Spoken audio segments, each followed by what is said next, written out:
Hello everybody, it's Father Richard Gonzalez here. This past week we have been celebrating the 28th week of Ordinary Time, and I truly hope it's been a blessed one for you and for all of your loved ones.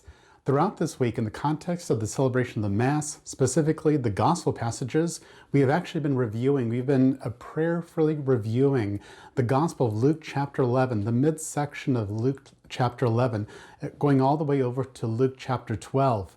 There's actually been a running theme throughout the entirety of this week, in that Jesus is being challenged by the Pharisees and also the scholars of the law. These are the theologians of this particular time.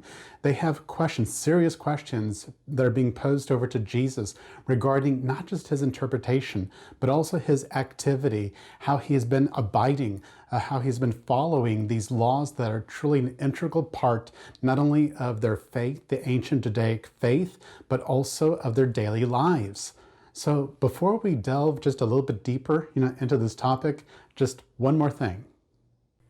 If you enjoyed this YouTube video, consider giving it a thumbs up like, subscribing to my YouTube channel if you haven't already, and hitting the notification bell and the all tab so you are notified of all future videos on my YouTube channel. And now back to the scriptures.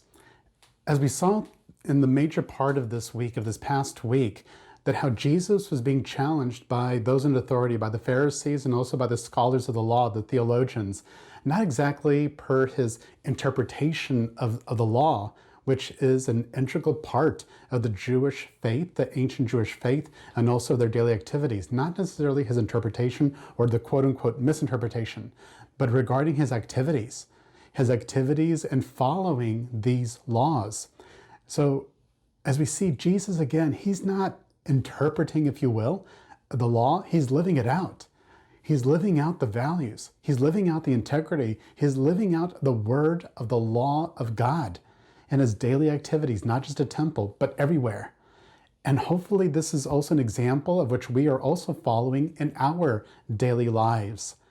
As we see, no matter where we go, whatever our station in life may be, whether we're an attorney, a doctor, whether we're a student or a police officer, or whatever is our station or activity in life, hopefully we can see that how we as well are living out our values as a Christian person, that how the values of Christianity, the virtues of Christianity, the name of Christian is also being pronounced not just by our words, but also by our activity.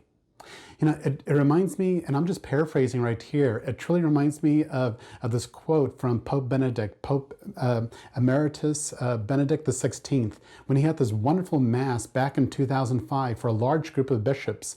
And he said, the idea that God is a private devotion or a private opinion, but refuses to acknowledge him in the public square, in the public arena, this is not tolerance, but rather hypocrisy. How can we call ourselves Christian if people do not notice, if they cannot see the name of Christian in our activities and also by our word? For example, just this past week, and I don't want to get into politics, but just this past week, we saw that how there was a nominee that went up before the Senate Judiciary Committee who is being nominated to fill a vacancy in the United States Supreme Court. And one of the senators actually mentioned that in the Supreme Court building, not just in the chambers, but throughout the entirety of the building, inside and out, there are over 40 depictions of the Ten Commandments, over 40 images of the Ten Commandments, which I think is quite interesting. Hopefully there is that reflection in the law of the land with the law of God.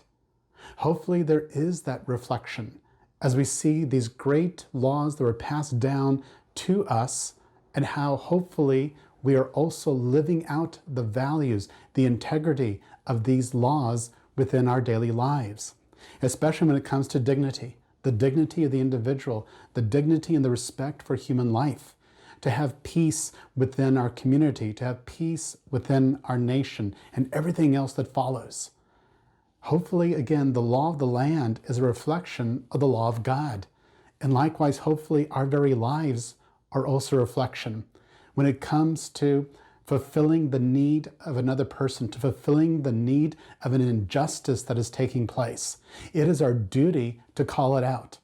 If we see then that there is a wrong law If something wrong is taking place within our country, it is our duty, it is our responsibility, especially as being a Christian, to call it out and also to change the law if necessary. It is our duty to do so. And just as Jesus himself was living out not just the integrity and not just the value of the law, but the true meaning of the law, hopefully we can do the same within our lives.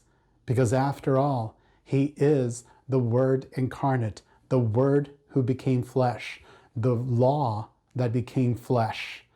And through that experience within our faith, a better appreciation not only of him, what he has said, but how he continues then to move and to be present within our very lives.